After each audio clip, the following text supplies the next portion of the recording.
Thank you very much, Andrew. Friends, good morning. It's great to see you as ever. As Phil said, we're continuing the sermon series, which is growing as disciples. And we're on the second week, which is fasting. Or if you come from the West Country, fasting.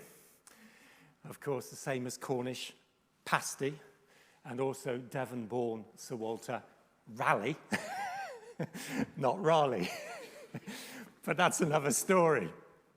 Last week we did meditation, and at the end of the service, if you remember, we had a practical exercise. And so when we come to fasting, there's going to be no refreshments for the following year.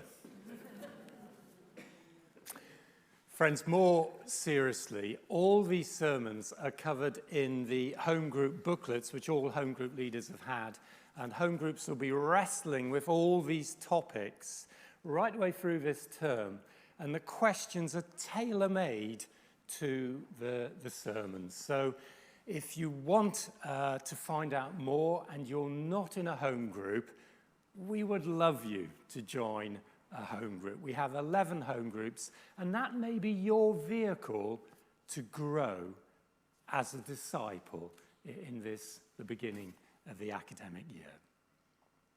So, fasting, and the text from which Andrew read so well, it's Luke chapter 4, and it's verse 4, where we have these words. Jesus said, "It is written, man shall not live on bread alone." And yet, do you know, strangely, those words don't seem to make sense in our modern society. You know, here we are in Guildford in Surrey, in the Western world, where we worship food, don't we? We have many food temples, don't we? Whether it is Burger King or Domino's or KFC or McDonald's or Subway, or I could go on. And also in our society, we have many high priests of food, don't we? Now, whether that's Delia Smith or Gordon Ramsay or Heston Blumenthal or Jamie Oliver or Nigella Lawson, again, I could go on. And in the workplace and in the home, there's lots of conversations about food, isn't there? But hardly any about fasting. And that includes all our Christian homes. We don't tend to talk anymore about fasting. And I think there's two major reasons for this. The first reason is that some people believe that fasting is in some ways injurious to your health. It saps your energy. It means you can't develop healthy body tissue. Friends, this is complete nonsense. 2 weeks ago, I did a fast for the whole week, the working week, Monday, Tuesday, Wednesday, Thursday, Friday, from 6 a.m. to 6 p.m. So that's 12 hours without any food. And what I did in the time that was freed up is I followed the Church of England daily prayers during the day. And at the end of the week, not only was I more spiritually healthy, but I also felt physically better as well. And the second reason why people reject fasting, I suggest, is they associate it with the sort of ascetic practices of medieval monks. You know, those people who are into fasting as a form of extreme self-mortification or flagellation. And what people say is that fasting like that really stopped with the end of the medieval age, which is around about 1450.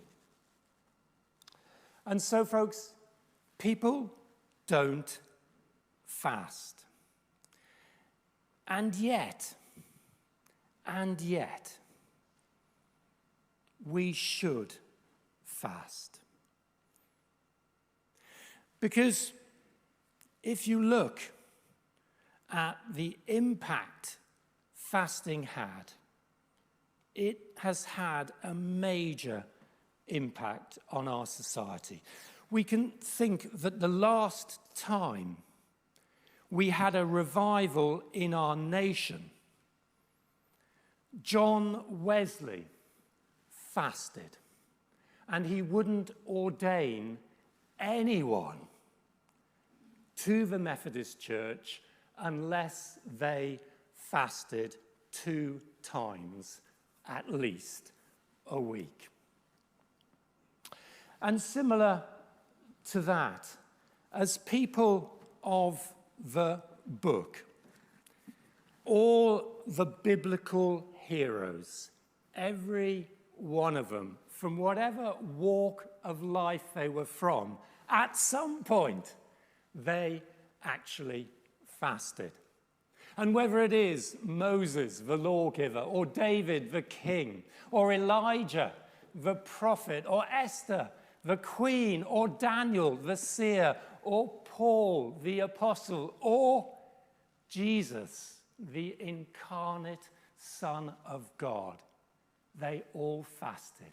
Jesus fasted for 40 days in the wilderness and said, "Man shall not live on bread alone." And so, friends, putting all this together, it begs the question of us this morning: shouldn't we fast? Shouldn't we fast?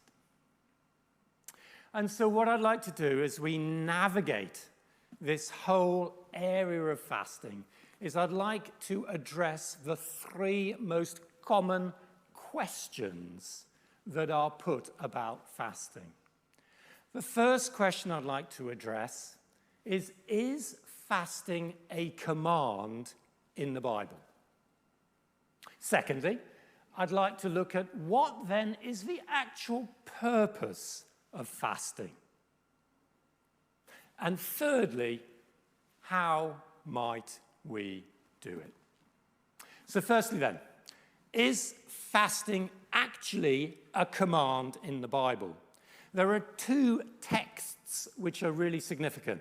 The first is from Matthew's Gospel, chapter 6. This is the Sermon on the Mount. And Jesus says these words, "When you fast."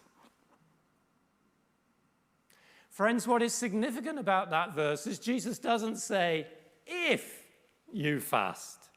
Jesus says, "when you fast."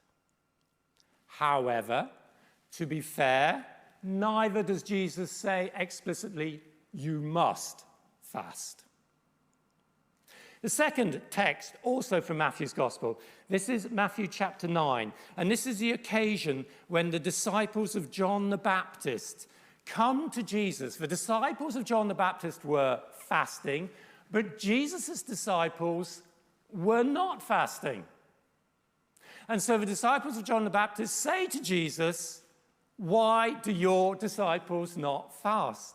And this is what Jesus replies, and this is in Matthew's Gospel, recorded for us, Matthew chapter 9 and verse 15. Jesus says, "The time will come when the bridegroom is taken away from them, and then they will fast." The bridegroom is taken away from them. What does that mean? Many scholars have suggested that was the time that Jesus was completely away from the church. Now, technically, that was only the time between the crucifixion and the resurrection. But the problem with that theory is that that's not the way the disciples saw it. It's not the way the apostles saw it, because we have no record whatsoever there was any fasting between the crucifixion and the resurrection. What we do know is following the resurrection, following the ascension, then the disciples started to fast. For instance, Acts chapter 13, we have that occasion, don't we, where Paul and Barnabas are about to set off, and we read there was fasting. Therefore, we conclude that when Jesus said when the bridegroom is away, included the era of the church, that is the present era, that is today. And so, friends, putting all this together about the command to fast or not, although Jesus does not explicitly say to us, you must fast, we are nonetheless left with the conclusion that all Christians are expected to fast at some point. And so that then leads us on to the next question. Okay, so we're meant to fast at some point in our Christian walk, in our Christian journey. Why? What is the purpose of our fasting? Well, there is no doubt in Jesus' time there were many who fasted for the wrong reasons. Let's go back to Matthew's Gospel. Let's go back to chapter 6 and verse 16. Let's see what Jesus says precisely here. He says, when you fast, do not look somber, as the hypocrites do.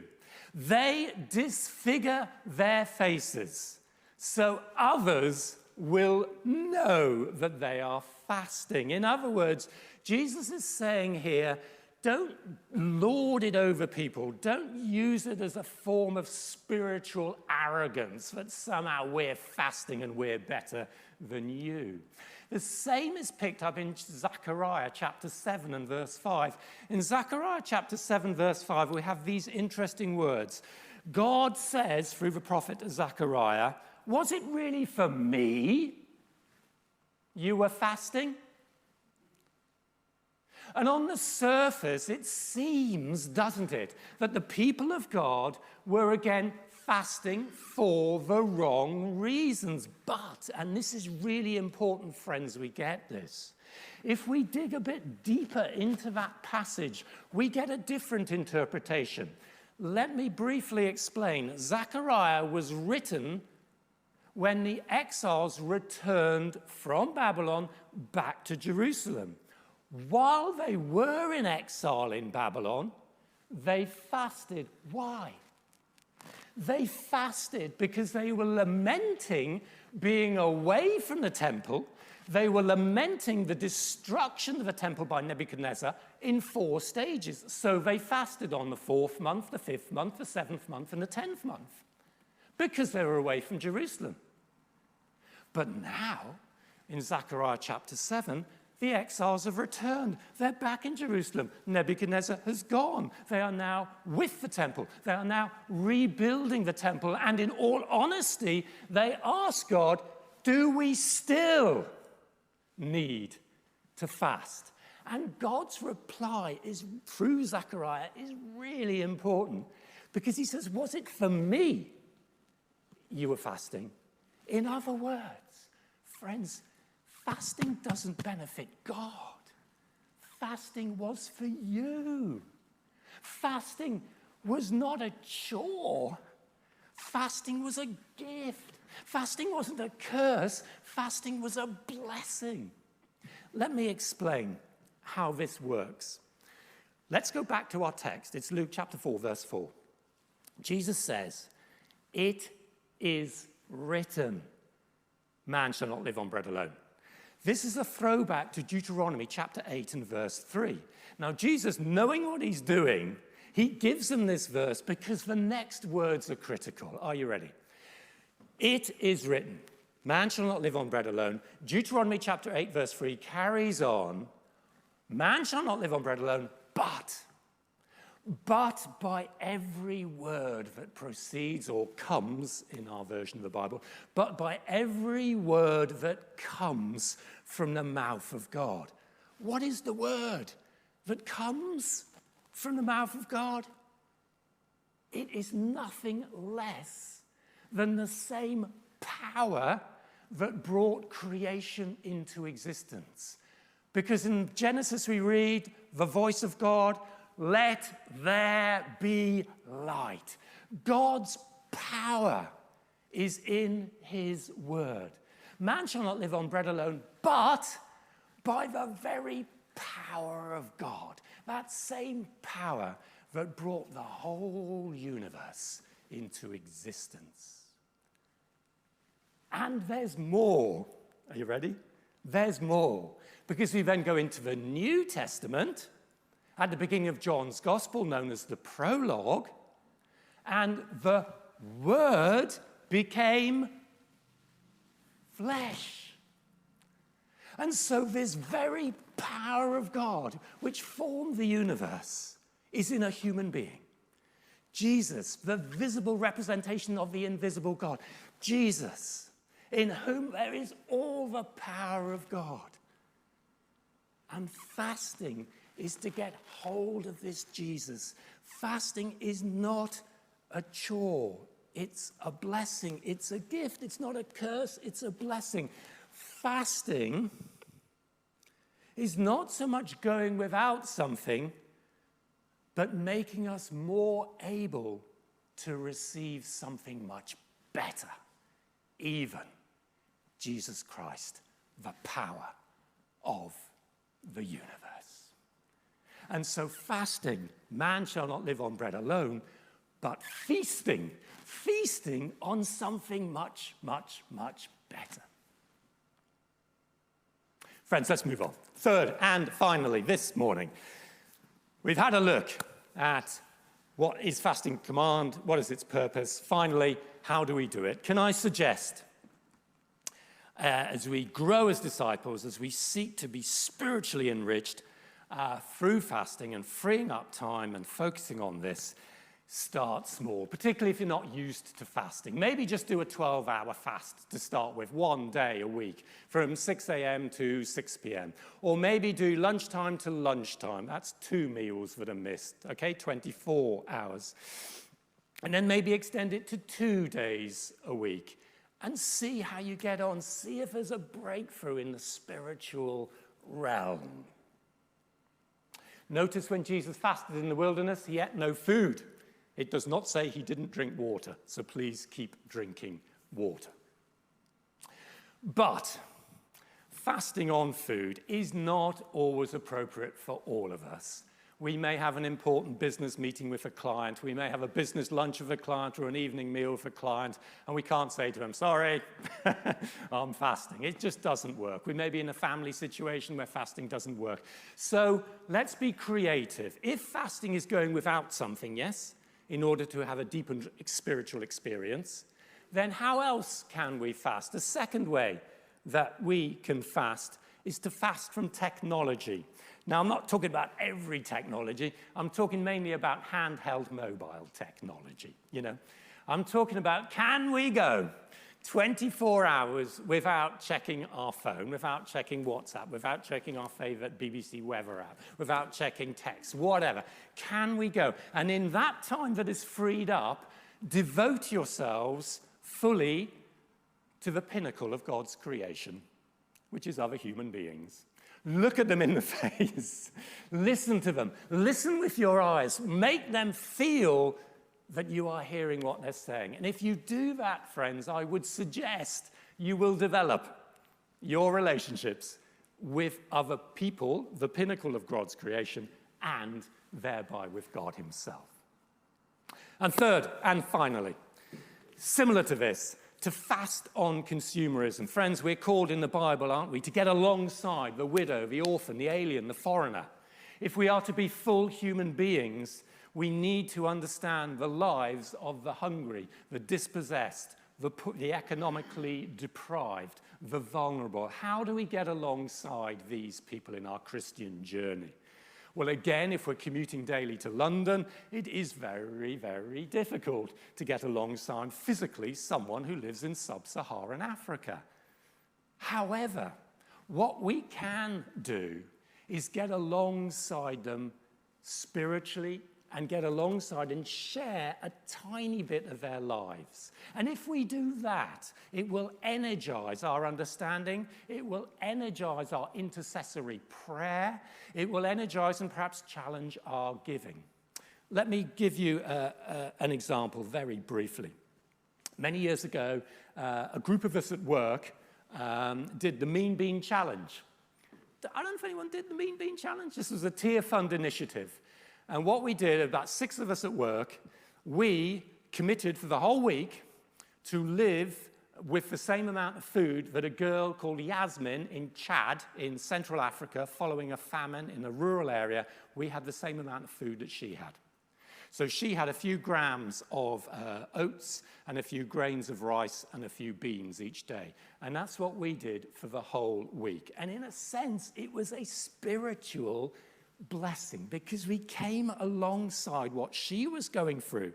And as I say, it energized our intercessory prayer, it challenged our giving, and it was a real blessing in a way, a spiritual blessing to stand alongside many, many people in the world who, in the words of Mahatma Gandhi, live out an eternal, compulsory fast. And friends, there you have it. I hope that's been helpful as we scratch the surface and talk about fasting. Fasting, I would encourage you not to see as a physical chore, but as a gift based on that text from Zechariah, etc. I would also ask you to try it. It may be something in your life where there's no spiritual breakthrough, but if you fast, you may see a spiritual breakthrough. And of course, may God find our hearts open to his grace, where he wants to give us this gift that we may, as a result, grow as disciples as we focus on something that is more important than food. Let me finish, if I may, please, with this final thought for all of us. When Jesus came to this earth and walked as a human being, he took on Satan, all his demons, and he defeated them. And he defeated and conquered death. But his ministry started with a fast. Before that happened, it started with a fast. 1700 years later, John Wesley spearheaded the last revival we saw in our country. John Wesley spearheaded that, and he fasted. And the evangelical revival, which saw 75% of people in Britain in church every Sunday, started with that movement and a fast. Perhaps we are challenged, if we want to be strong in dealing with all the negative spiritual forces in our world today and in Britain today, and if we want to see revival in our land, in our nation, perhaps God is calling us to start with a fast or even a fast. Amen.